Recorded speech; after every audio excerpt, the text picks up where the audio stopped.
Oh yeah!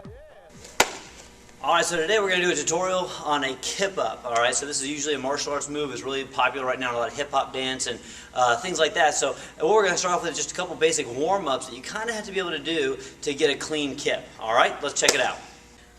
Alright, so the first thing you want to do when you do a Kip Up is have a nice warm-up, okay? A couple of things you want to be able to do, just basic, what we call back rolls, okay? So as you do back rolls, you're stretching out your lower back and kind of just getting used to that motion of going into the kip, okay? Now notice as I go back, I'm going all the way to my shoulders, trying to put my rear in the air and trying to point my heels to the ceiling, okay?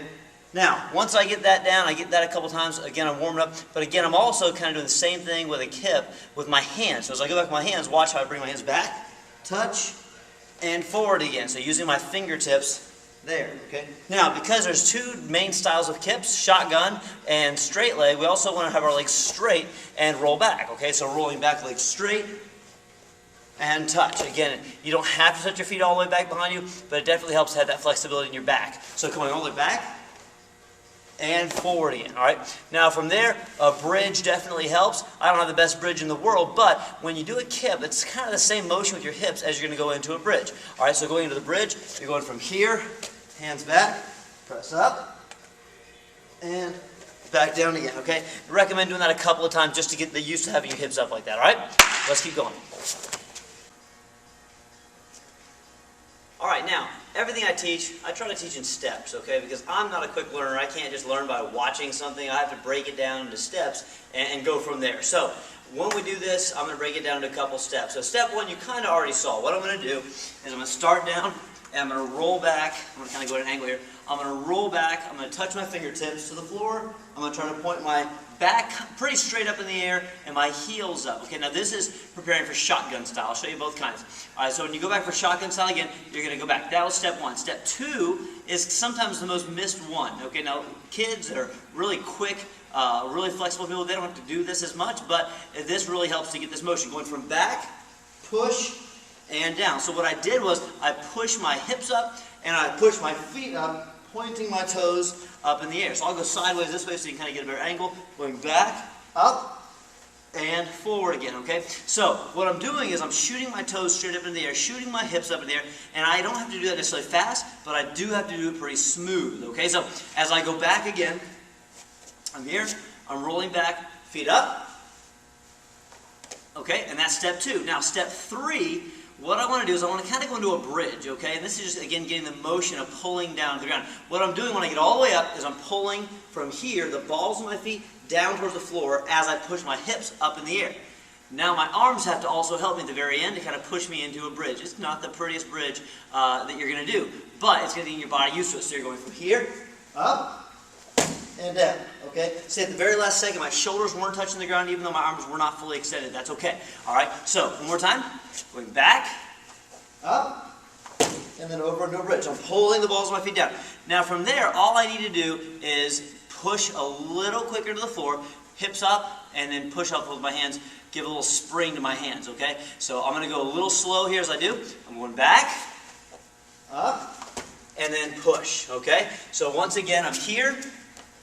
I'm going back for step 1, 2, 3, and then 4 is really pushing off with my hands in the last second. Now, that's shotgun, okay? Now, straight leg is a little tougher, okay? You got to really have timing down pretty good on the straight leg, but it's the same idea, okay? Same idea. So I'm going to go from here.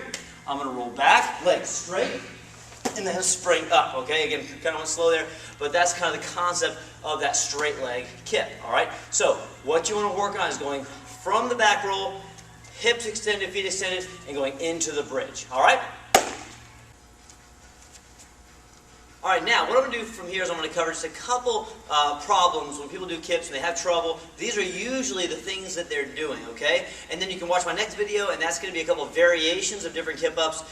So besides the shotgun and straight leg, there's a couple different kinds. But right now, what I want to focus on is just a couple things that people do wrong in kips, okay? A lot of times, the biggest problem is shooting your feet forward instead of shooting them up. So if this looks familiar to you, this is probably what you're doing.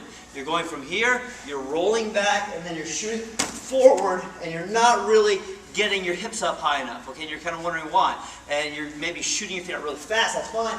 But again, unless you're shooting your feet up, kind of that arch motion like a basketball, you're not going to get up very high, okay?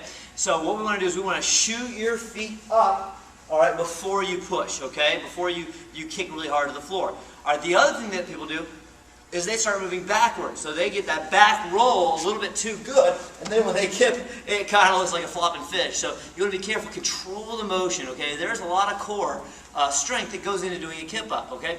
And so you want to control the motion. That's what all these moves are all about, is controlling your body. So we're going to roll back, control it, go up, kip, and then you kind of come to that standing position, okay? So be real careful with it, but a lot of times you're either shooting your feet forward or maybe you're rolling back too far. So those are just a couple things to be careful of. The other thing is your hands, okay? Either not using them correctly or not using them at all right? So a lot of my kids that I teach, when they start having trouble with this, a lot of times it's because they go from here, and when they kip, they're pulling their hands in, kind of like a taekwondo move, okay? So we don't want to pull our hands in here. We want to extend our arms almost like a handstand. Now, I don't depend a lot on my arms because then I'll lean back too much. But my hands give me a little spring, but I want to kind of push off the floor with them. So I don't want to pull them in. I want to make sure I use them correctly. So I push my hands on the floor, or put my hands on the floor kind of like my fingertips with my thumbs close to my ears. So kind of like that, okay? And then at the last second, again, I extend my arms out. So I'll show you what that looks like. I'm going back and extend, kind of push up towards the ceiling, all right? So I hope this helps. Make sure you do this on a soft floor. I probably should have said that in the beginning. Be really careful with this. All of these type of movements, you could get hurt, so just make sure you take caution with that, or see a professional instructor that can train you and how to do some of these movements. Thanks a lot, and enjoy your day.